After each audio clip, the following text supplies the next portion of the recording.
So one of the questions that comes from that, secure by design, as it suggests, and that kind of thread of conversation is around something being designed and considered from new or developed from a clean design.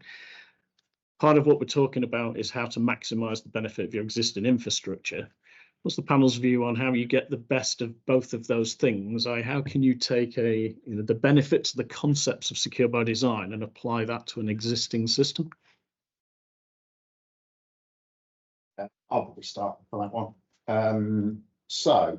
Whilst obviously marketing aside, everything clearly works out of the box in the most secure manner available, the actual process for achieving maturity and optimization is around kind of evolution, configuration, review, and kind of ongoing development of those capabilities. So actually, you should be aiming to refine and filter your capabilities throughout their life cycle in the context of the environment they're operating in. Actually, my experience has been that even if you look at newer concepts, I tend to pick on Zero Trust as an example because it's very popular and fashionable these days. But actually, the fundamental principles around Zero Trust, around doing strong authentication, using multi-factor authentication, looking at kind of how you audit, control, and understanding the different stages of your infrastructure that things go through and the breakpoints you might have within that if you identify anything malicious, have been achievable for the last 5, 6, 7 years very comfortably within existing capabilities. That's just not the lens that people were looking at them through. So actually, if you look at a lot of organizations' security strategies and the things they're trying to enable, a reconfiguration or an optimization of their existing capability can typically address 60 to 70% of those things, which means they only need to make new investment in new capabilities or the things they're genuinely lacking within the environment, rather than looking to do a wholesale rip and replace. Because from a security capability point of view, wholesale rip and replace gives you a massive window where you are incredibly vulnerable as you familiarize yourself with new capabilities or go through that kind of tuning and optimization process. Whereas making better utilization of controls you already have and that your team already understand how to utilize it's from me, it's just kind of fundamental about how you drive maturity as much as value. Yeah, no, very much so. I mean, I'm going to pull on two different threads there, and the one being obviously the Zero Trust that you mentioned, Adam. And the other thing that I think ties in with that is what Andrew mentioned, and I think, Andy, you said something about it as well in terms of segregation. And if you look at those two things and what that plays out into an existing organization, people will have this notion of, oh, well, that piece of legacy technology over there wasn't created when we had secure by design, therefore I need to rip it out and replace it.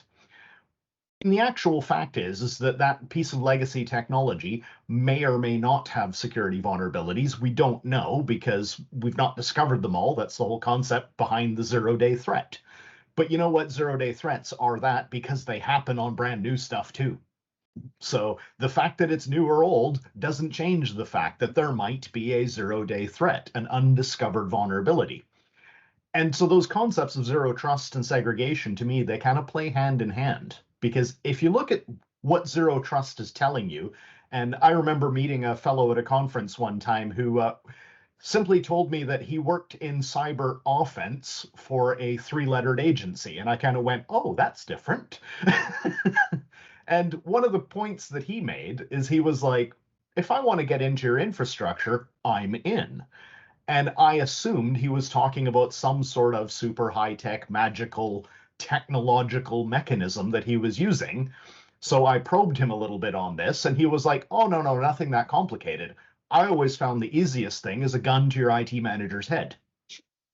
And I went, oh, you mean that kind of in? And he was like, yeah. And I have all the passwords and all the credentials and all your MFA, and I'm in. And you kind of go, oh, that's what we're talking about when we talk about zero trust.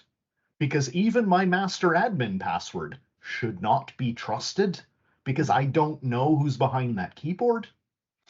And if you pull that together with that concept of segregation, it's all about limiting that ability for the attack to spread. You make the assumption they're in, They got in. The question now is how easily can they travel about your organization to go from it's a breach to, well, you've been pwned and you've lost control over everything. And when you think about it in that respect, you really quickly start to realize actually the age of the equipment doesn't matter. As Adam said, the technology's been there for ages, decades even, to be able to set up segregated zones on your network, to remove things like default passwords and default routes and anything that is otherwise default, and to start to define what normal behavior of your infrastructure is, so that the minute something is abnormal, even if it's passed all the tick boxes, it's gotten through MFA, it's using valid credentials, it is a known device.